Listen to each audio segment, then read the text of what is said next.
makes a story great? What makes a movie so good you'll think about it even after you finish watching it? What makes a book so great that you put it down, yet you still think of what you read? And not just like right after you finish, as in like weeks, years afterwards. Well, I'm sure most people would say, that's easy. I loved this movie because of the stunning visual effects.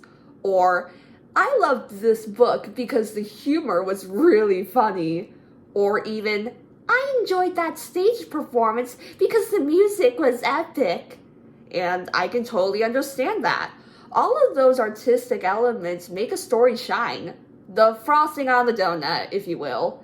But in a year or two, someone will make a new story that does those things, but better.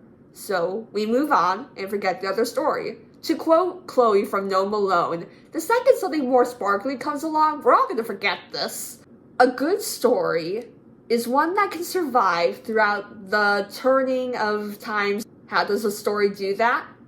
The story makes people appreciate what's at its core. No, I don't mean the literal binder of a book.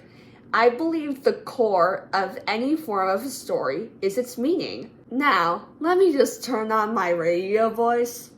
You are listening to Diligently Distracted.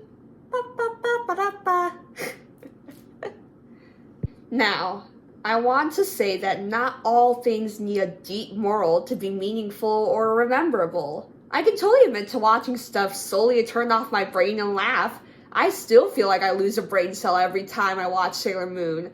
And SpongeBob and Looney Tunes will always be funny. And you can never re-watch the Twilight series enough, because if you think of it as a comedy, it's hilarious. But all of those things still have meaning to some degree or other. Without a meaning in its story, the movie is just a series of several images playing over each other, making an illusion of motion. Or that book is just a series of pages that have words on them. But to make stories, great stories, they present their core in a meaningful way. You are probably like, core? You mean the moral? And I'd respond, if that's what you want to call it. When I say core, I mean the thing that holds the story together, as the rest of the story, visuals, characters, plots, music, so on. The rest is just something to emphasize a point. Even SpongeBob has a core of a childlike innocence or social commentary, emphasized by characters, humor, and comedic scenes. But those wouldn't be what they are without what's at their core. While I don't believe a core is inherently immoral, I can understand labeling it as such, but I like calling it a message because it sounds less like a lesson and more like a meaning that you could feel or understand or learn from. Yeah, moral. Now, you might say, oh, morals of stories are just dumb things that parents use to make their little kids behave. Well, yes, I would say that could be true. A decently popular story was Winn-Dixie, or because of Winn-Dixie. In it, the main character, Misfit Opal, moves to a new town and finds herself friendless, and whoever she does interact with, the people around her are quick to judge, or she is. She meets a messy, hyper, untrained dog that she names Winn-Dixie, and the adults around her insist he won't make a good pet. But through time, effort, and patience, he's a great pet, although he already had the potential to be one. A girl named Amanda is mean to Opal, and Opal doesn't pay Amanda much attention because of her nasty attitude, but as Opal gets to know Amanda, Opal sees past her surface and soon becomes friends with her. Miss Franny's an elderly lady who seems frail and boring, and Opal doesn't have much interest in her. But when Opal gets to know Miss Franny, she learns Miss Franny has many interesting stories to tell. The main focus is an old woman named Gloria Dump, who is believed to be a sort of witch by the neighborhood kids. And yet when Opal actually meets Gloria, Gloria becomes a very dear friend to her, even when Opal learns things like she's blind or Gloria used to drink. So essentially, the idea is that there's value in getting to know people past the first glance.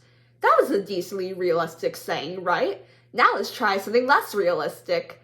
The old legend, now movie, Beauty and the Beast, is about a girl named Belle who who is friendless, outcast by her village because essentially she's smart and has any form of common sense, and she winds up in the presence of a terrifying beast who's cursed because his heart was unkind, and so he has to be saved by true love's kiss. But that'd be hard, because who could ever love a beast and see past the terrifying whatever? Well, Belle finds out that the beast is actually kind, or he has the ability to learn to be kind, and that change is what makes her stay with him. These are completely different stories. Circumstances are completely different. The plots are different.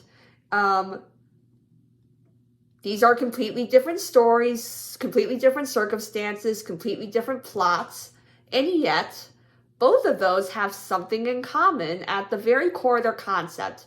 Both have reserved characters who come out of their shell as they meet someone new and learn that everyone is deserving of a chance, because what's on the outside or surface is not indicative of what's on the inside. And I think we can all agree that little kids are the only ones who could use that lesson. So what's the point of me telling you all of that? Well, it's to help you think about how the same morals are sent out through different tellings, and that's essentially the heart of stories. I think producers and receptors should focus on the quality of the core and how it's present in the story. Now, you might think something like, oh, well then, are you saying you're looking for originality in its core? And I'd say no! We're at a point where stories have existed for so long, I think all stories are echoes of each other in some way or other. Now, what are you getting at here? Well, to put it blankly, it means that a moral can be told different ways. Now, there's the most literal version of that, where it's different versions of a legend. Even as those legends change, often the moral stays the same. For example, you could say, Hercules didn't kill his whole family, he only killed his kids. Or you could say, no, I was told he killed them all. Or you can argue about the order of events, but ultimately the moral of Hercules is the same across all versions. Even great heroes experience hardships just like anybody else. But a less literal way to look at stories is that even stories about different things can have a connected meaning. I like to think of meanings as genres, and then you're like, how can a meaning or a moral or a core or whatever be a genre? Well, in modern times, that would be by retelling stories, or it was in inspiring stories. Romeo and Juliet turning into Maria and Antonio in West Side Story. Sorry, not Antonio, Tony. Both those stories are still about love on opposite sides and trying to overcome hate and barriers. The best example of same song, different verse is any underdog story against another underdog story. Encanto is about a family in this village who have magical powers, except one of the children does not have magical powers. This story is essentially about feeling like an underdog in comparison to family and community and being a part of that and the way you're reflected in that. Stuff like, how can I help? How do I prove myself? How does this reflect on me? In that it's feeling like an underdog externally contributes to feeling like one internally.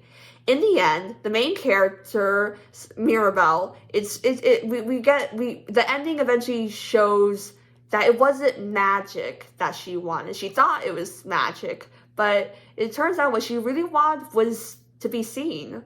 This shows that everyone deserves to feel seen, even if others initially outshine them. A relatable message that can touch hearts.